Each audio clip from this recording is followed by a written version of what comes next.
My name is Chela. My brand name is Picha Perfect.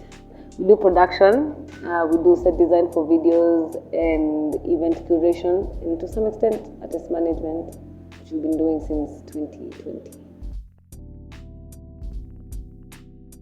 I've always been an artist and I studied design. So when I was at UON studying design, I met quite a variety of creatives in creative spaces and started to explore more about creative businesses and found myself here one step or the other. I started modeling and doing content, like photo shoot content and stuff like that.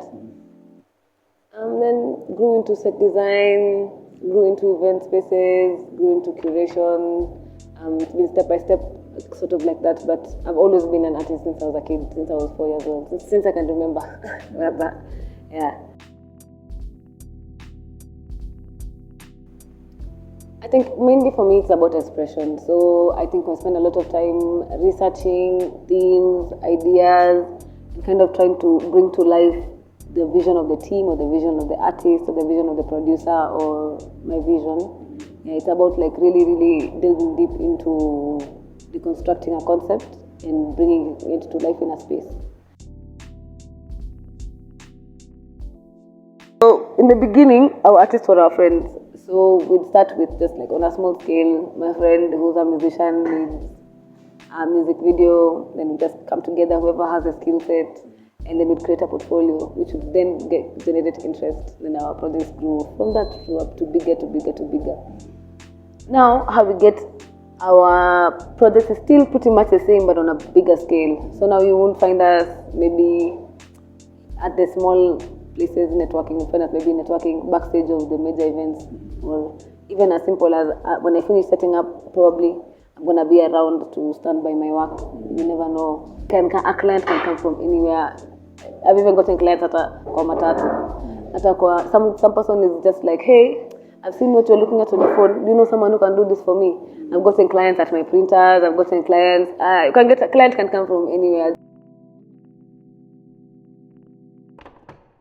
But we had begun with doing documentations or sharing snippets of our work. And then we came to realize that doesn't really work because that doesn't really show what we do. Then we got into documentation, which it really converts. Because then the client gets to see when they interact with you. Because we're not in the era of business cards anymore. We're not in the era of I can't really send you a portfolio that just shows the things I did. This is the set design I did here at NIST. But if I meet you on ground and I give you my Instagram, you can see that this is a process that they go through, and this is why we pay them, and this is how we began and how we go to the final. And so for us, documentation has really worked, and I think it's worked for many other kinds of artists. It's really interesting because when we come together, we become so involved in creating a communal goal. Like when I link with the artist or link with the director, the vision, he becomes the pioneer or they become the pioneer of the vision, but the vision now becomes a team vision.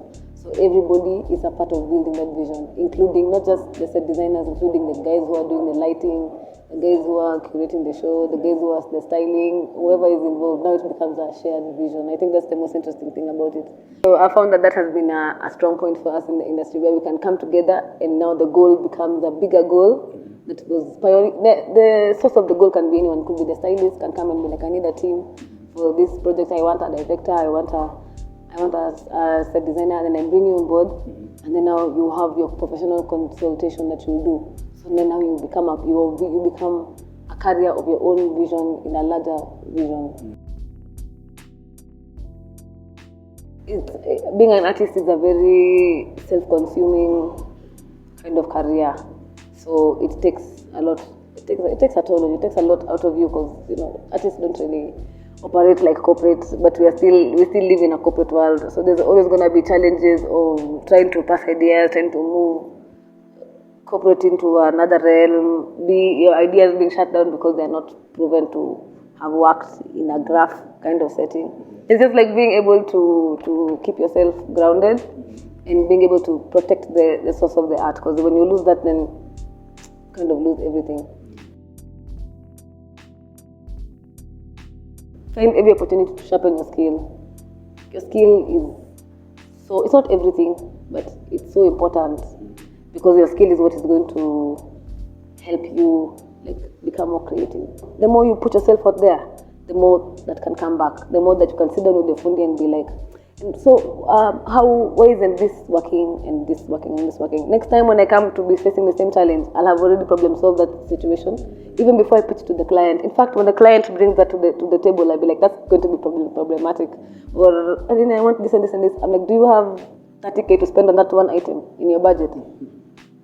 Because you've been on the ground and you've sharpened your skill. You know, this is how this works. The more you sharpen your skill, the more you're in a position to supersede the competition. If they just give me a small corner in the Super Bowl, they just tell me, create this one thing, I'll be so happy. Definitely, because Super Bowl has so many moving parts.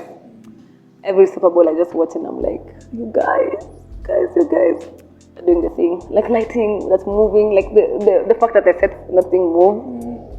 Super Bowl, definitely. So clock that actually. 5 years, Super Bowl.